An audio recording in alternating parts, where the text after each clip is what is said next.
Real Madrid versus Barcelona, buying legends or building them. Which model truly wins? Football isn't just a game of goals and trophies, it's a game of philosophies. Nowhere is this clash of ideologies more evident than in the historic rivalry between Real Madrid and Barcelona. More than just the biggest clubs in Spain, these two giants represent two completely different ways of thinking about football. One club believes in buying greatness, the other in creating it. Madrid is the club that goes out and gets the best players in the world, no matter the cost.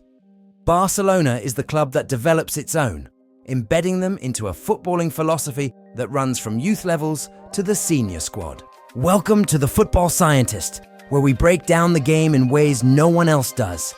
Today we're asking the ultimate question: which of these models works best? Not just in the short term, but in the long-term evolution of football. Real Madrid, a club built on buying the best. Since its rise to dominance in the 1950s, Madrid has been built on a simple but effective philosophy. The best club in the world should always have the best players in the world.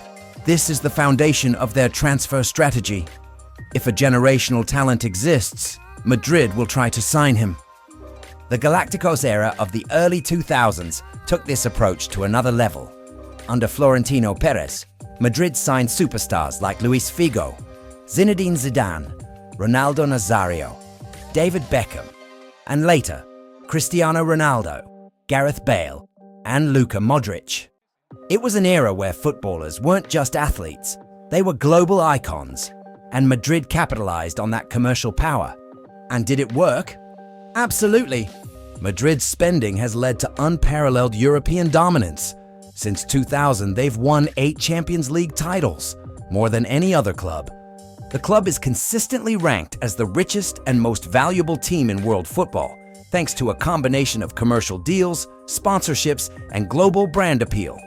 They have turned high-profile signings into massive revenue generators, making their spending a calculated business move, not just a sporting decision. But here's the catch.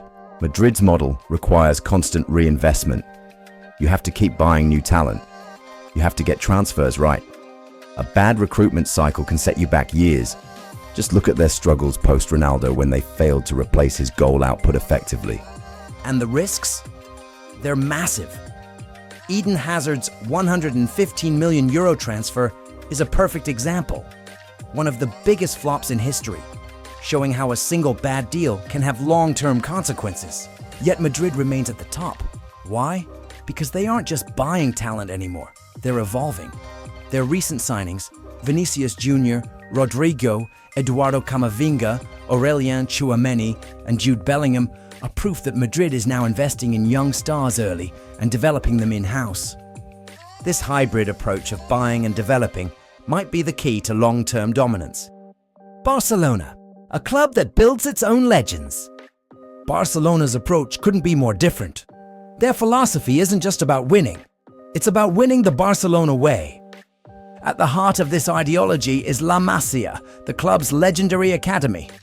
Unlike most academies, which focus on producing individual talents, La Masia is designed to create players who fit a system. From a young age, players are taught the same passing patterns, movement principles, and tactical philosophy that define Barcelona's playing style. And when it works, it creates dynasties. Pep Guardiola's 2008 to 2012 Barcelona is widely considered the greatest club team ever, built almost entirely on La Masia talent. The 2010 World Cup winning Spain squad? 7 starters were La Masia graduates. 3 Champions League titles in 6 years, 2009, 2011, 2015, with a core of homegrown talent. The beauty of Barcelona's system is that it creates long-term stability. When players are trained in the same philosophy from youth level, they don't need time to adapt. They are already part of the system. This is why players like Xavi, Iniesta, and Busquets fit seamlessly into Guardiola's team. They had been playing the same style for over a decade. But here's the problem. This system only works if La Masia keeps producing world-class players. And in the last decade, that hasn't happened consistently. The post-Messi era has been a wake-up call. With no new Xavi or Iniesta emerging, Barcelona has had to buy players instead of developing them. and their big money signings have been disastrous. Philippe Coutinho, 160 million euros. Flop. Antoine Griezmann, 120 million euros, didn't fit the system. Ousmane Dembele, 140 million euros. Injuries and inconsistency. And the worst part, their financial mismanagement forced them to let Messi leave for free in 2021. Barcelona's philosophy works only if La Masia keeps producing elite-level players.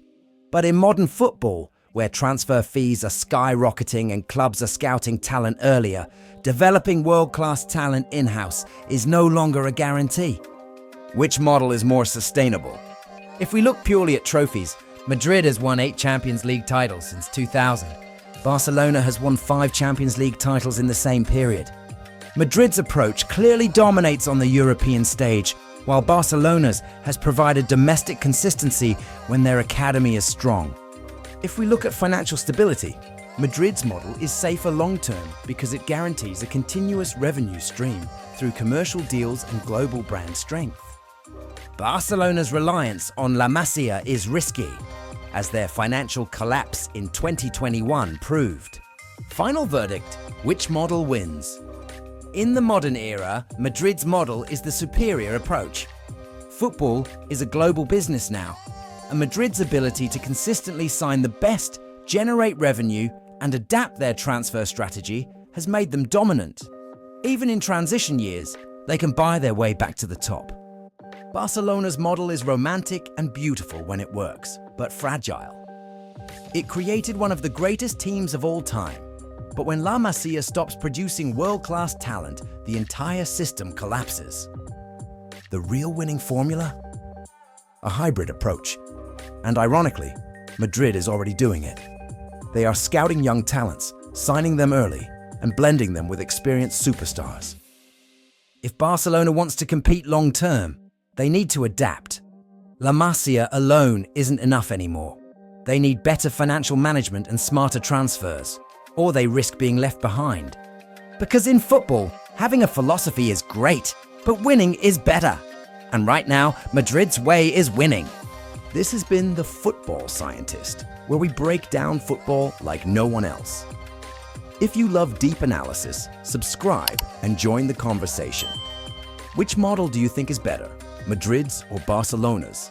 Let us know.